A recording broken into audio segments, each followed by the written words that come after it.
Welcome to episode 1 of the Baby Sleep Sessions. We are so excited that you are joining us. We have got so much to share with you, so many incredible parents and so many incredible guests that are going to share their knowledge with us and you. So we just wanted to introduce ourselves a little bit.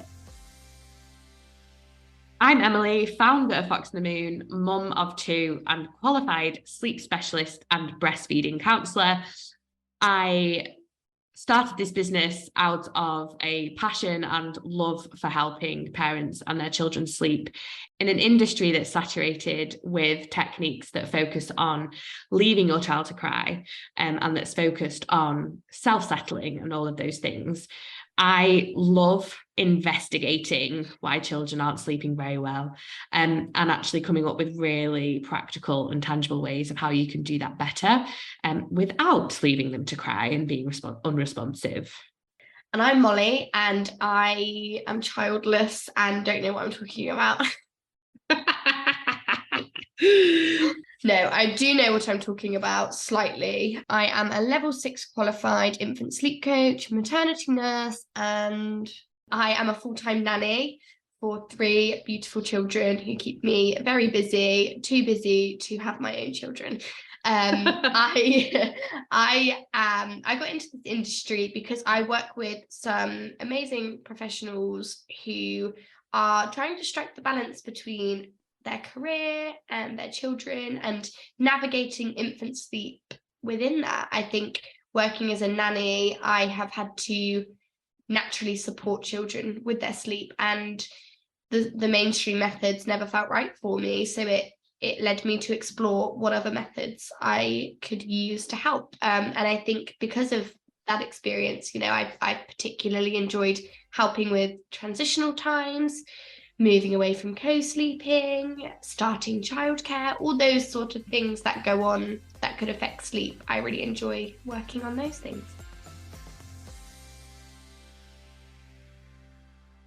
So I came into this industry with no experience in the sleep world, and I had absolutely no idea what a holistic sleep coach was. I had no idea that sleep without sleep training existed. But it does. But a lot of you probably don't know what a holistic sleep coach is and what a holistic sleep coach does and what makes us different. Exactly. And I very much came from that angle myself. I became a mum for the first time 7 years ago, and I thought sleep training was the only way. It was in every parenting book. It was in every parenting website and forum, and I thought it was a rite of passage that every parent needed to do to help their child sleep. And it wasn't until I had my second child, who was born very premature and sick, that I started to look at other ways around supporting sleep. And I think there is still a massive confusion around what holistic sleep coaches does, and partly that's because the word holistic and the word responsive and the word gentle are being used far too much as a bit of a marketing term. So what is it we actually do? I think that the biggest difference between a mainstream sleep trainer or a mainstream sleep consultant is, the entire approach. A sleep trainer will categorically look at the sleep situation and the sleep situation only. But as holistic sleep coaches, we are trained to believe and understand that disrupted sleep is often not a symptom, but is often, a sign of something external going on. And actually, even as sleep coaches, it's quite rare that we have to tackle sleep head on. There's so many other factors to play: environment, sleep amounts, naps, activity levels, vitamins, diet. I could literally go on for hours. I don't know if you have anything to add to that. Yeah, and I think for me, sleep trainers very much focus on the way a child falls asleep, and unintentionally or not, kind of a lot of parent blaming as to why their child isn't sleeping. And what we do is look at whether what is going on is completely normal, and whether that parent has really high expectations of that child because of the world we live in and because of the myths that are thrown, culture, society, the myths that are thrown at us, from GP surgeries to reading pamphlets in like the bounty packs you get in from the hospital. Everything is set up for us to fail and to have these ridiculously high expectations of a human being that cannot do anything for itself. And what we do is, I believe in my consultations, it's either about setting expectations, helping with sleep hygiene and setting those foundations for good sleep, or if sleep is abnormally bad and children are waking very, very frequently, it's about finding out why. And that will be absolutely nothing to do with the way you get your child to sleep. When a sleep trainer looks at this child with extremely frequent night wakes, it's, okay, so how are they falling asleep? How is that causing the issue? And actually, this sleep training that they do is going to simply mask the issues that are causing the frequent night waking. You know, we could talk for hours about the different things that cause the frequent night wakings, but essentially our role as holistic sleep coaches are to refer, to outsource, and to really investigate why they're occurring, not just simply mask it with teaching a child to cry themselves to sleep. Absolutely. And I think one of the biggest myths is that we don't actually do an awful lot. When we possibly do, we take on so much of, you know, we take that pressure away, we help parents kind of navigate the situation that they're in, and we do transform sleep. And, you know, there are ways to do that, which means that you don't have to stop responding to your child. You know, it's the traditional cry it out or wait it out, but we're the middle ground. You know, exactly. we're not asking anybody to wait anything out, and we're not telling anybody to cry it out. We're giving you really constructive ways of supporting your child's sleep without necessarily even tackling the sleep head on. You know, I have clients that say to me, oh, I have no idea what I've done different, but they're sleeping. But actually, there is so many things we've looked at and done different. But just because we're not training to sleep, people are wondering what we've done, but we've done so much.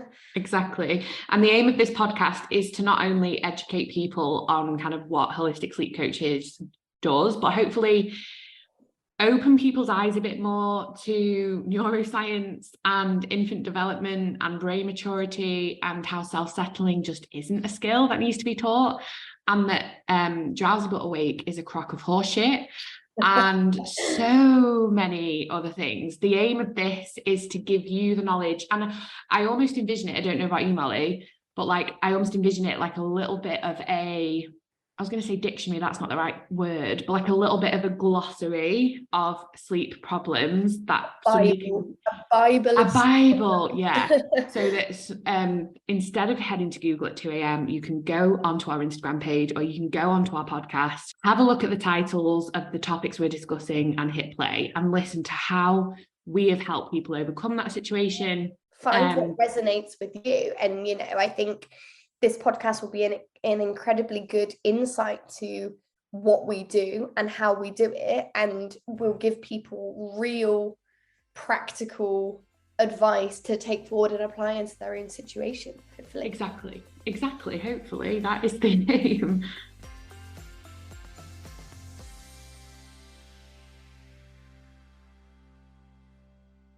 What do you think is like, what's the biggest myth you hear about holistic sleep coaches?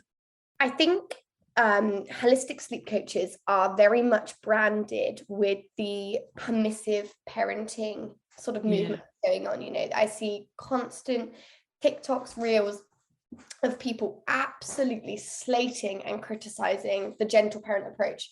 But what people are missing is that that's not the gentle parent approach. That's the permissive parent approach. And that's not who we are. Permissive parenting is no boundaries, is letting your children do what they want them when they want. That's not what gentle parenting is. That's not what attachment parenting is. And that's not what a holistic sleep coach is. We wholeheartedly believe in boundaries, and we believe in loving boundaries. And I think similarly to what you were saying earlier, it's the myth that a holistic sleep coach just does nothing, and we have to wait it out, and we have to accept poor sleep. But that's not what we're about. We're not permissive. No. We're allowed boundaries, and we can still achieve a good night's sleep. Exactly. And for me, kind of the bottom line of this is that holistic sleep coaching or gentle parenting, whatever you want to say, is not some hippy dippy shit that you make clothes out of wheat and you only eat organic, homegrown vegetables. And for me, I am a mother who I don't want to say very often, but I lose my cool. I snap at my children. I'm a human being. I want other parents to feel like just because you are a parent doesn't make you superhuman. You are still a human being with needs and with feelings and with emotions. Every parent, whether you are on the more authoritative side, whether you're more on the permissive side, you can resonate with and relate to the holistic sleep coaching approach. You know, you don't have to fit into this category, you don't have to fit into this label to resonate with this approach. If you don't want to leave your child to cry out, come to us. This is the approach for you, you know. And that's what I think. We're not targeting a specific audience, we're just here for the people where it simply doesn't sit right. And as a parent who tried sleep training 7 years ago, I think that's so important as well. That's such a key thing to talk about, because you know, you were there, you felt that way, and you can relate to the people that have considered it or haven't even tried it themselves. Absolutely. I don't judge or hold any ill feelings to any parent that's sleep trained, because at the end of the day, it's society's responsibility to ensure that parents have the correct information about sleep and how to improve it. And I have been in the depths of absolute sleep deprivation and despair and, you know, mental health issues that come along with that, and thought that was my only choice. And I tried it, and he slept for a little bit until he got a tooth and needed me more. And what really has struck a chord with me over the last couple of years and retraining and gaining the qualifications that I have and working with the families that I have is that, would I leave my 7-year-old son to cry and only go in intervals and hold his hand and shush, but don't look at him? No, I wouldn't do that. Why are we doing it to babies? Exactly. And you wouldn't do that to your partner, you wouldn't do that to your best friend. So why are we treating babies like this in the 21st century? We know more, and our children deserve better. And we deserve better as parents. We don't want to get to this point where we have to do something drastic because of our mental and physical health. What we don't talk about is the people who tried sleep training and it didn't work. We're not talking about that. These sleep trainers sell it as this is the one hit approach that will work for every child. Yeah, and I think the bee in my bonnet at the moment is there are so many parents struggling with oral dysfunction and reflux and being prescribed Gaviscon and omeprazole. And if you follow me on Instagram, you'll know how much I talk about that. And I think it's a little bit of a hyperfixation. However, my friend said to me yesterday, "Oh, Emily shares a lot about oral function." I was like, yes, she does. Someone needs to be talking about this. Yeah, and I do. And I know that it needs to, because my, you know, rightly or wrongly, I firmly believe that children with long-term sleep issues have oral dysfunction in some capacity, and that isn't to scare and it isn't to panic anyone, but we just need to, because it's not something to panic about, but we also just, we want better for our children. As like an orally dysfunctional adult who's struggling to keep saliva in my mouth right now, I want better for my children, and I want better. And I'm sure we'll talk about this in other episodes, but what me and my family have been through with our second son, it's so important to me that people just have the right information, because sleep training does not fix oral dysfunction, and it doesn't fix sleep apnea, and it doesn't fix reflux, it doesn't fix separation anxiety, and it doesn't make teeth come through on their own. Like we have to just start opening our minds a little bit more. What you've said there, you know, really sums up the holistic approach in a way, because, you know, our approach is the opposite of masking, and is the opposite of covering things up, and is the opposite of just ignoring problems. It's, you know, it's harsh and it's difficult and not everybody wants to hear it, but it's, why is this happening? Let's explore it and let's fix it, because it is fixable. It is solvable. But sleep training is not the answer. You know, in what other capacity do we look at somebody and think, you're in pain, or there's something going on with you physically, the answer to covering that up is leaving you to cry yourself to sleep.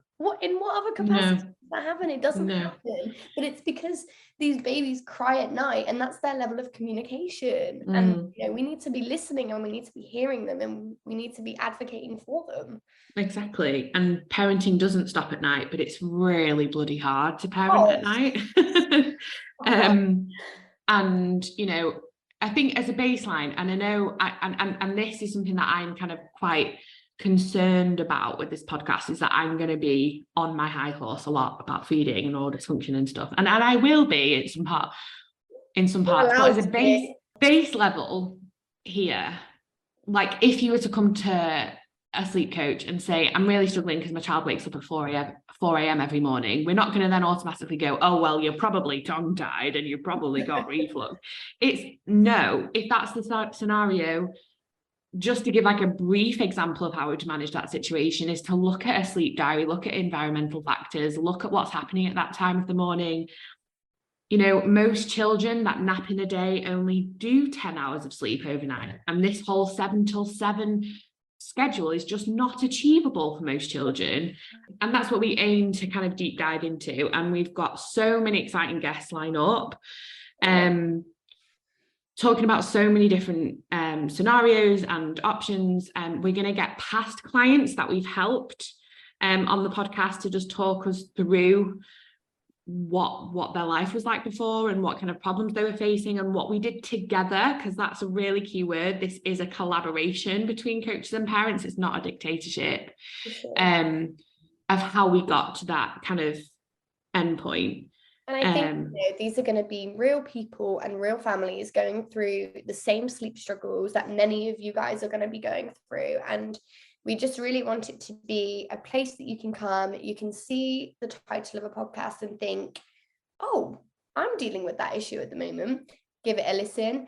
And, it's a really accessible way for you to get an insight in our process and an insight into how we would handle you if you were our client. I'm genuinely hoping that some of these podcasts well, it's the aim, isn't it? But I genuinely feel like somebody will, and I hope will listen to a podcast of a challenge that they're facing and go away and be able to apply some things to make it better. That's the aim here, because sleep coaching is expensive and it's not accessible for everybody. And there's so much more to say on that.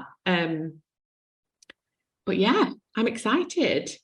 Thank you very much for listening to our first episode. We hope you've enjoyed it, and there's going to be so much more to come.